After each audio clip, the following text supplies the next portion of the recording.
Welcome back to Jersey Matters. I'm Larry Menti. We are with Chief Andy Kudrick, Chief of Police at Howell Township. Thank you so much for agreeing to do this.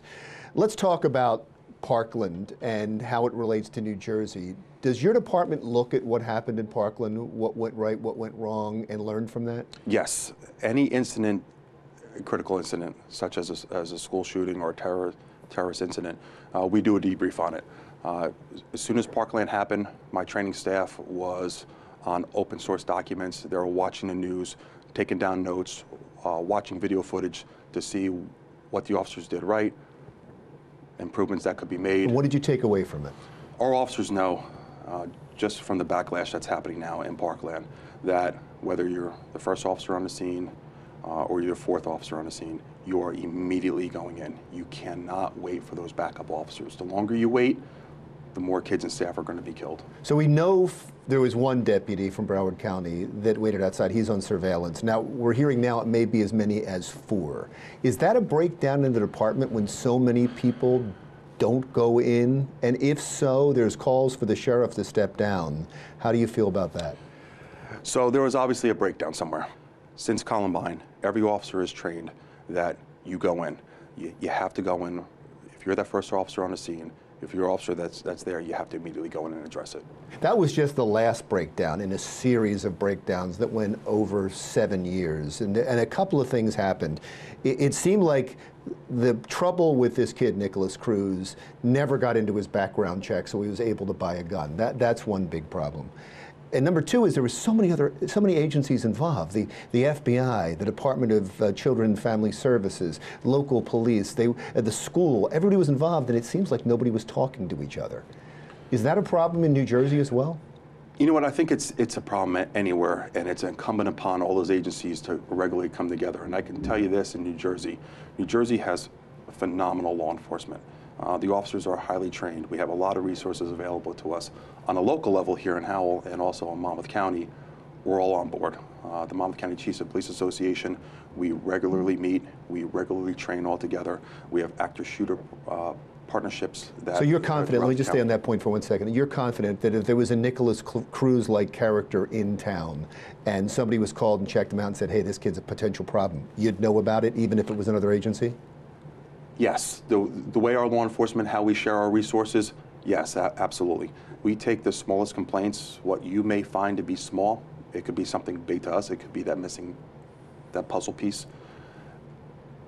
But there could be a breakdown if we handle it right, and it goes beyond us. If it goes into the mental health institution, if it goes into wherever else we forward that information to. If there's a breakdown anywhere along that chain, it could lead to an incident like this where the information gets lost and missed.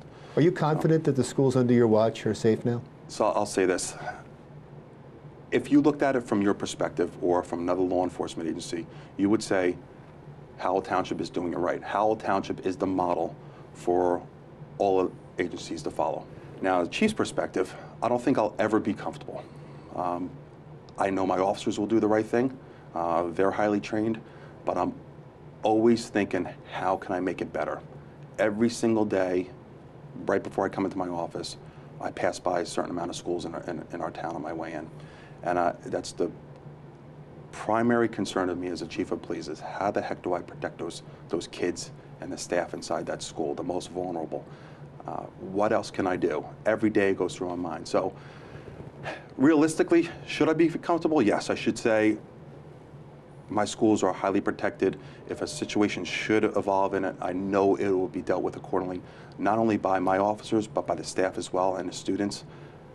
But as a police chief, I feel that there's always something, and that's just inherently with me. And you learn after every incident, and you'd probably change procedures after every incident. I know that the fire alarm played a part down there. We were talking beforehand. You say you're going to change your fire alarm procedures, or at least look at them. Right, and you would think that something like that could be relatively easy to change, but it's not. So now, since there's laws governing evacuation of buildings with fire alarms, now we have to pull in the fire side of it. And we do have a partnership with all of our agencies involved. We really do. We have a strong, especially here in Howell Township, the relationship between all of our emergency services and our school district is phenomenal. Like I said, from the outside, you would say that this is a model for all other communities to follow, and it truly is.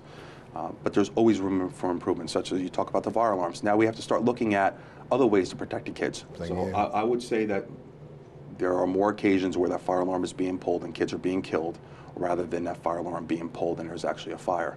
So now we have to start evaluating whether or not we actually evacuate during a fire alarm. Now you have to pull in the fire service on that, and certain laws have to be changed because there's codes involved in that, and also the liability issue on the faculty, on the school principal or the superintendent in charge of that school. What if they don't evacuate? Let me ask you about, we're running out of time, so let me ask you about March 14th. There's a planned walkout. It's being organized by the people that organized the Women's March. I would imagine you're against that. I look at it from the safety perspective.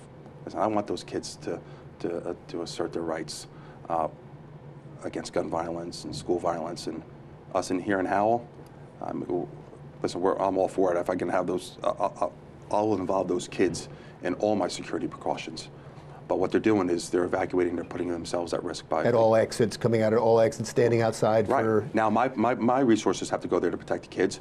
If it's planned, that gives somebody who may want to do something adversely, negatively against them, to plan for that as well, knowing that they're going to be coming out. So they should protest, or they should assert their rights in peacefully in other ways, but not by evacuating a school. That's just inherently dangerous.